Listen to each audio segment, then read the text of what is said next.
Welcome to Samba Samba. Enjoy the video. You start by powering off the Astro A50 and unplugging the base.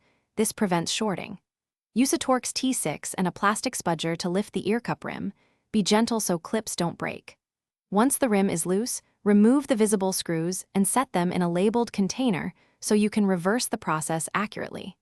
You are doing this to access the internal battery compartment safely and preserve fragile plastic tabs that hold the shell together.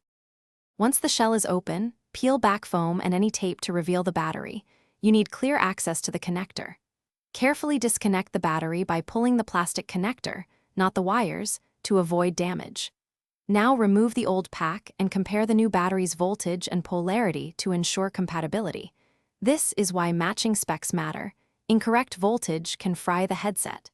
Keep track of any adhesive so you can reapply similar cushioning when installing the new battery.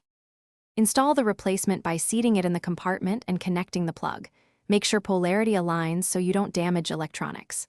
Once connected, reapply original foam and adhesive to secure the pack, then partially close the shell and power the headset on to test charge status, audio, mic, and bass pairing. This confirms success before full reassembly. If all is good, finish screwing the shell closed evenly. Troubleshooting tip: if the headset won't power, recheck connector seating and battery polarity first. Thanks for watching. Consider subscribing if we helped you.